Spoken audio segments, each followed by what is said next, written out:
Hello guys, कैसे हैं। उम्मीद करते हैं कि आप लोग खैरियत से होंगे।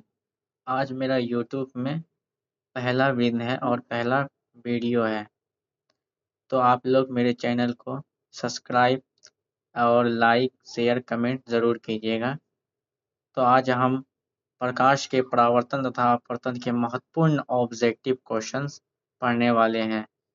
60 प्लस क्वेश्चंस होगा, तो ये डायरेक्ट एग्जाम में पूछे जाने वाले क्वेश्चंस हैं। तो पहला क्वेश्चन पढ़ते हैं। प्रकाश की किरण गमन करती है। प्रकाश की किरण सीधी रेखा में गमन करती है। दूसरा क्वेश्चन पढ़ते हैं। प्रकाश का वेग न्यूनतम होता है।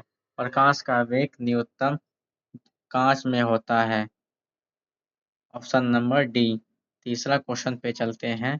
मोटर गाड़ी के चालक के सामने लगा रहता है।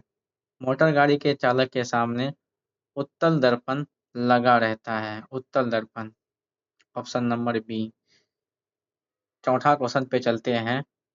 मोटर कार के हेडलाइट में किसका प्रयोग होता है। मोटर कार के हेडलाइट में अवतल दर्पण का प्रयोग होता है। अवतल दर्पण का प्रयोग होता है। क्वेश्चन नंबर 5 पे चलते हैं। समतल दर्पण द्वारा बना प्रतिबिंब होता है। समतल दर्पण द्वारा बना प्रतिबिंब हमेशा काल्पनिक होता है। और क्वेश्चन नंबर 6 पे चलते हैं। लेंस की क्षमता का एसआई मात्रक होता है। लेंस की क्षमता का एसआई मात्रक डायोप्टर होता है। क्वेश्चन नंबर 7 पे चलते हैं। प्रकाश की किरणें का पथ दर्शाने वाली चित्रों को कहा जाता है। प्रकाश की किरणों के पथ को दर्शाने वाले चित्र को कहा जाता है किरण आरेख। किरण आरेख कहा जाता है। क्वेश्चन नंबर 8 पे चलते हैं। दो डायोप्टर वाले लेंस का फोकसांतर होता है। दो डायोप्टर वाले लेंस का फोकसांतर 20 सेंटीमीटर 50 सेंटीमीटर रहता है। 50 सेंटीमीटर, इसका ऑप्शन हो जाएगा डी। क्वेश्चन नंबर 9 पे चलते हैं। किसी उत्तल लेंस का फोकसांतर 50 सेंटीमीटर है तो उसकी क्षमता होगी, तो इसका आंसर हो जाएगा +2 dioptre. Option number D. Option number D इसका सही है। क्वेश्चन नंबर 10 पे चलते हैं। प्रकाश के किरणों के समूह को कहते हैं। प्रकाश पुंज कहते हैं। Option number B. Question number 11 पे चलते हैं। उत्तल लेंस की क्षमता का एसआई मात्रक होता है। उत्तल लेंस की क्षमता का एसआई मात्रक धनात्मक होता है। Option number B. Question number 12 पे चलते हैं।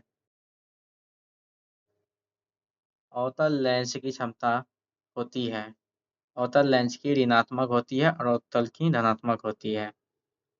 क्वेश्चन नंबर 13 पे चलते हैं। उत्तल लेंस को कहते हैं। उत्तल लेंस को अभिसारी लेंस कहते हैं और अवतल लेंस को अपसारी लेंस कहते हैं। ठीक है। क्वेश्चन नंबर 14 पे चलते हैं। और ये 14 क्वेश्चन वही है। अवतल लेंस को कहते हैं। अवतल लेंस को अभिसारी लेंस कहते हैं। अवतल लेंस को सारी लेंस कहते हैं। क्वेश्चन नंबर 15 पे चलते हैं। निम्न में से कौन सा पदार्थ लेंस बनाने के लिए प्रयोग नहीं किया जा सकता। मिट्टी। मिट्टी का प्रयोग लेंस बनाने के लिए नहीं किया जा सकता। ऑप्शन नंबर डी हो जाएगा। क्वेश्चन नंबर 16 पे चलते हैं। किस दर्पण से हमेशा वस्तु से छोटा प्रतिबिंब प्राप्त होता है। उत्तल उत्तल दर्पण में वस्तु का हमेशा छोटा प्रतिबिंब ही बनता है। Option number B. Question number 17 पे चलते हैं। किस दर्पण से वस्तु का बड़ा प्रतिबिंब बनता है। अवतल दर्पण पर वस्तु का बड़ा प्रतिबिंब बनता है। Option number B. Question number 18 पे चलते हैं। प्रकाश के परावर्तन के कितने नियम हैं। प्रकाश के परावर्तन के 2 नियम हैं। Option number B. Question number 20 पे चलते हैं। प्रकाश की किरण हवा से कांच में प्रवेश करती है तो मुड़ जाती है। ऑप्शन नंबर बी सही है इसका आंसर। अभिलंब के निकट आ जाती है, अभिलंब के और आ जाती है। क्वेश्चन नंबर 20 पे चलते हैं। फोटोग्राफी कैमरा का अभिदृश्यक होता है। फोटोग्राफी कैमरा का अभिदृश्यक उत्तल लेंस का होता है, उत्तल लेंस। ऑप्शन नंबर ए सही है। क्वेश्चन नंबर 21 पे चलते हैं। साइड मिरर के रूप में प्रयुक्त होता है। साइड मिरर के रूप में उत्तल दर्पण का प्रयोग किया जाता है ताकि पीछे आने वाले वाहनों को आसानी से देख सकते हैं, देखा जा सके। क्वेश्चन नंबर 22 पे चलते हैं। एक अवतल दर्पण की फोकस दूरी 10 सेंटीमीटर है तो उसकी वक्रता त्रिज्या होगी। तो इसका आंसर हो जाएगा 20 centimetre, 20 centimetre. Option number B. Question number 23 है। निर्गत किरण एवं अभिलंब के बीच के कोण को कहते हैं। ऑप्शन नंबर सी, निर्गत कोण कहते हैं, निर्गत कोण। ऑप्शन नंबर सी हो जाएगा। 24 क्वेश्चन पे चलते हैं। सरल सूक्ष्मदर्शी में किसका प्रयोग होता है? उत्तल लेंस का प्रयोग होता है। किसका लेंस, कौन सा लेंस होता है? उत्तल लेंस का प्रयोग होता है। ऑप्शन नंबर डी सही है इसका। ठीक। क्वेश्चन नंबर 25 पे चलते हैं। किस लेंस के द्वारा सिर्फ काल्पनिक प्रतिबिंब बनता है? गलत लिखा जाएगा, बनता है। तो इसका आंसर हो जाएगा बी। सिर्फ अवतल लेंस में ही काल्पनिक प्रतिबिंब बनता है। ठीक। ऑप्शन नंबर बी हो जाएगा। क्वेश्चन नंबर 26 पे चलते हैं। प्रकाश के नियम से निर्धारित होता है। प्रकाश के नियम से निर्धारित होता है आपतन कोण तथा परावर्तन कोण दोनों बराबर होता है। ठीक है। उसके बाद एक और है, साइन आई बट्टे साइन आई बट्टे साइन आर, ये भी बराबर होता है। ठीक है। क्वेश्चन नंबर 27 पे चलते हैं। काल्पनिक प्रतिबिंब होता है, काल्पनिक प्रतिबिंब सीधा होता है, सिंपल सी बात, सीधा होता है। क्वेश्चन नंबर 28 पे चलते हैं। लेंस में मुख्य फोकस की संख्या होती है। लेंस में मुख्य 2 फोकस ही होती है। लेंस में 2 फोकस ही होती है मुख्य। क्वेश्चन नंबर 29 पे चलते हैं। सर्च लाइट का परावर्तक सतह होता है। सर्च लाइट का परावर्तक सतह अवतल होता है, अवतल का होता है, बना होता है। ठीक। ऑप्शन नंबर बी सही है। Question number 30। दाढ़ी बनाने में कौन सा दर्पण प्रयुक्त होता है? दाढ़ी बनाने में अवतल दर्पण का प्रयोग होता है, अवतल दर्पण का प्रयोग होता है। ऑप्शन नंबर सी। 31 क्वेश्चन पे चलते हैं। एक उत्तल लेंस की क्षमता 1 डायरेक्टर है तो उस लेंस की फोकस दूरी होगी। तो उसका आंसर हो जाएगा 100 सेंटीमीटर, 100 सेंटीमीटर हो जाएगा। क्वेश्चन नंबर 32 पे चलते हैं। तो किसी गोलीय दर्पण तथा किसी पतले गोलीय लेंस दोनों की फोकस दूरी 15 सेंटीमीटर -15 सेंटीमीटर है। दर्पण तथा लेंस संभव होगी। इसका आंसर हो जाएगा उत्तल, नहीं उत्तल नहीं होगा इसका आंसर। इसका आंसर हो जाएगा अवतल, अवतल होगा। जब दोनों का चिन्ह क्या होता है, नेगेटिव होगा, तो ये अवतल में हो जाएगा। ठीक है। क्वेश्चन नंबर 33 पे चलते हैं। प्रकाश के अपवर्तन के कितने नियम होते हैं? प्रकाश के अपवर्तन के 2 नियम अभी पढ़े हैं जस्ट। क्वेश्चन नंबर 34 पे चलते हैं। ये है दूसरा, प्रकाश के माध्यम के अपवर्तनांक।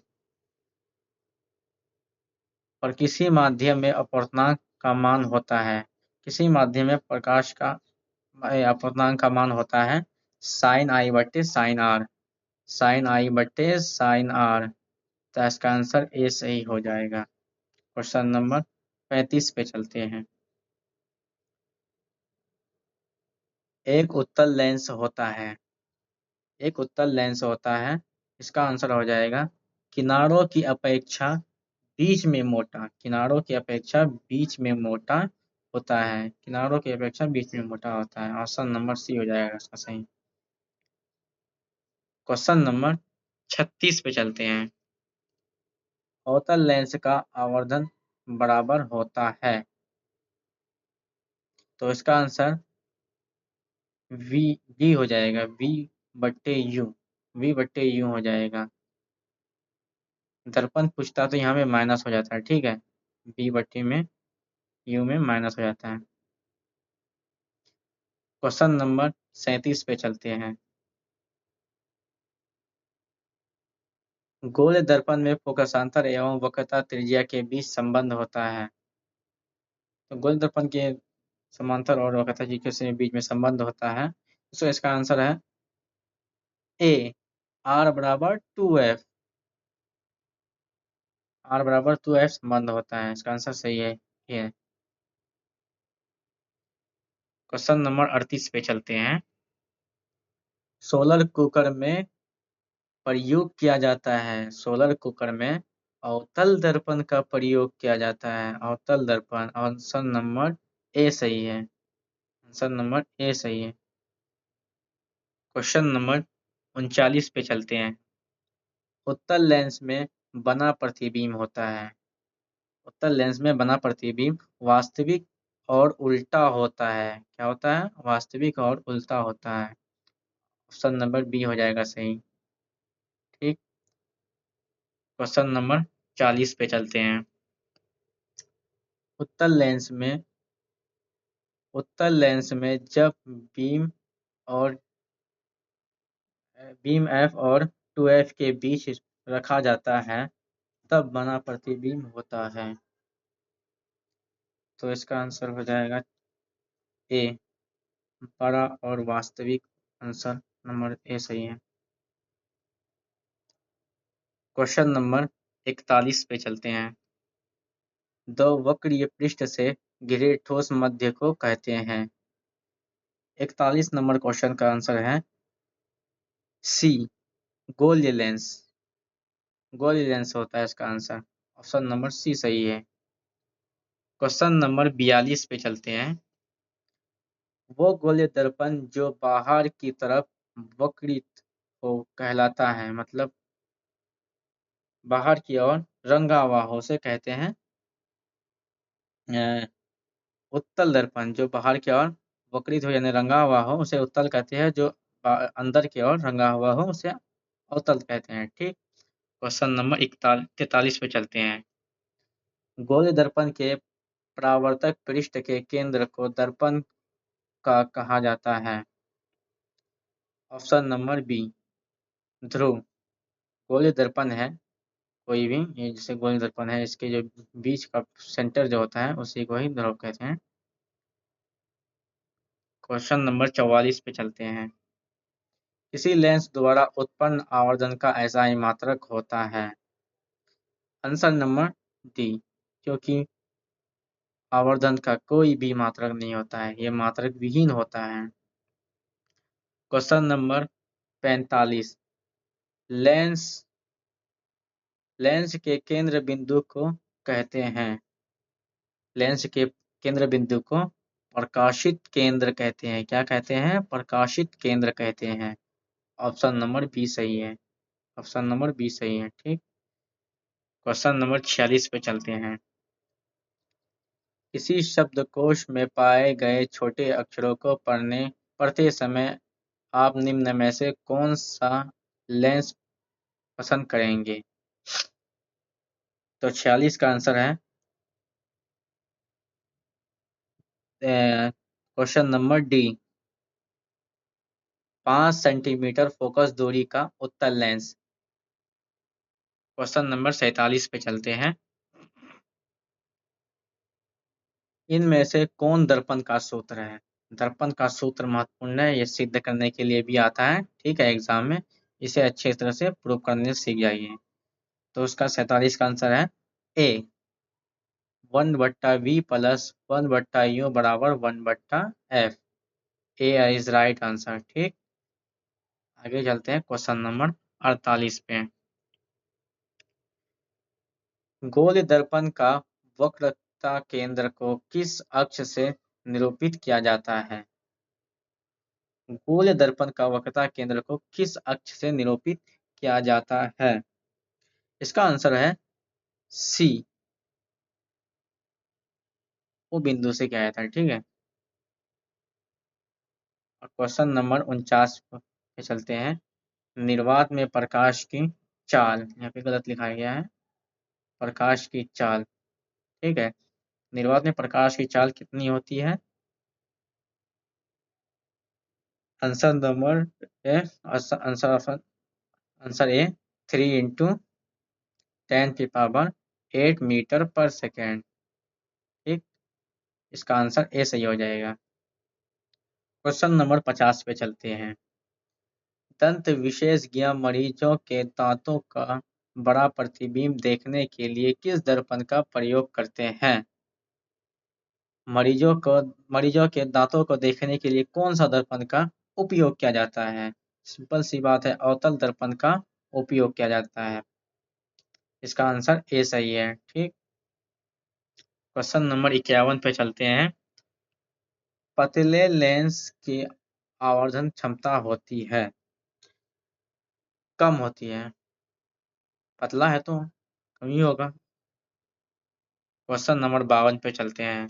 मोटे लेंस की आवर्धन की क्षमता होती है, मोटे लेंस की तो ज्यादा होगी, अधिक होगी, मोटा है तो ज्यादा है।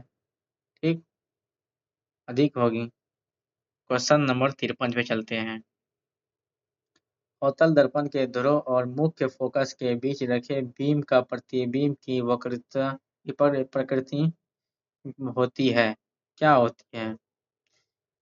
बी, आभासी और सीधा होता है। क्या होता है? आभासी और सीधा होता है प्रतिबिंब। आंसर नंबर बी सही है। ठीक, क्वेश्चन नंबर 54 पे चलते हैं। उत्तल लेंस का प्रकाशिक केंद्र और मुख्य फोकस के बीच रखे बीम व प्रतिबिंब की प्रकृति होती है, तो इसका आंसर बी है, आभासी एवं सीधा होता है इसका भी। ठीक, ऑप्शन नंबर बी सही है इसका भी। ठीक, 55 नंबर क्वेश्चन पे चलते हैं।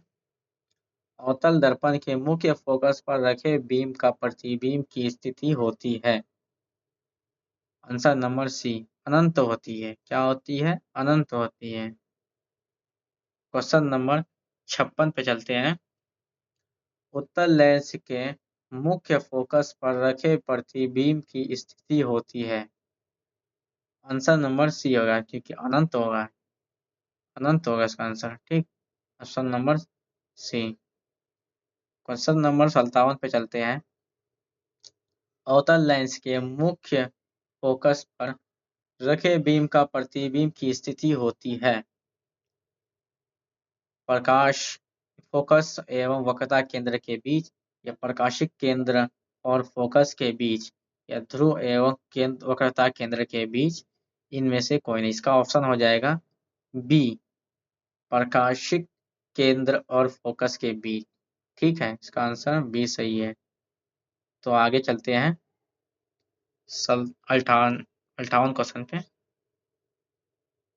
अवतल लेंस के सामने अनंत पर रखे बीम का प्रतिबिंब की स्थिति होती है। इसका आंसर हो जाएगा बी, फोकस। फोकस आंसर होगा इसका, बी आंसर। क्वेश्चन नंबर 59 पे चलते हैं। अवतल दर्पण के सामने अनंत पर रखे बीम का प्रतिबिंब की स्थिति होती है। 59 का क्वेश्चन का है डी, फोकस होता है, फोकस पर होता है। अवतल दर्पण के सामने अनंत पर रखे बीम की प्रतिबिंब स्थिति फोकस पर होगी। ठीक है, तो क्वेश्चन नंबर 60 पे चलते हैं। लेंस के प्रकाशिक केंद्र से गुजरने वाली प्रकाश केंद्र अपवर्तन के पश्चात पश्चात क्या है इसका आंसर? बी, 7 रंगों में विभक्त हो जाता है। गुजरने वाली प्रकाश किरणें अपवर्तन के बाद 7 रंगों में विभक्त हो जाता है। इसको प्रिज्म में क्या बोलते हैं, प्रिज्म के माध्यम से देखा जा सकता है। ठीक है, श्वेत प्रकाश को क्या बोलते हैं, पर डालते हैं, उससे 7 रंग में विभक्त हो जाते हैं। ठीक है, 7 रंग में विभक्त जाते हैं। क्वेश्चन नंबर 61 पे चलते हैं। मुख्य फोकस से गुजरने वाली प्रकाश किरण उत्तल लेंस से अपवर्तन के पश्चात, क्वेश्चन नंबर 61 का आंसर हो जाएगा बी, निर्गत किरण मुख्य अक्ष के समांतर जाती है। इसका आंसर हो जाएगा B, option number B. Question number 62 और आखिरी क्वेश्चन है आज का। मुख्य अक्ष के समांतर आने वाली कोई प्रकाश किरण अवतल लेंस से अपवर्तन के पश्चात होती है। इसका हो जाएगा निर्गत किरण मुख्य अक्ष से दूर जाती है। निर्गत किरण के मुख्य अक्ष से दूर जाती है। तो आज का लास्ट इतना ही क्वेश्चन है। तो अगला वीडियो में इससे ज़्यादा क्वेश्चंस लाने की कोशिश करेंगे। तो आप लोग चैनल को सब्सक्राइब लाइक ज़रूर कीजिएगा। ठीक है, बाय बाय, टाटा।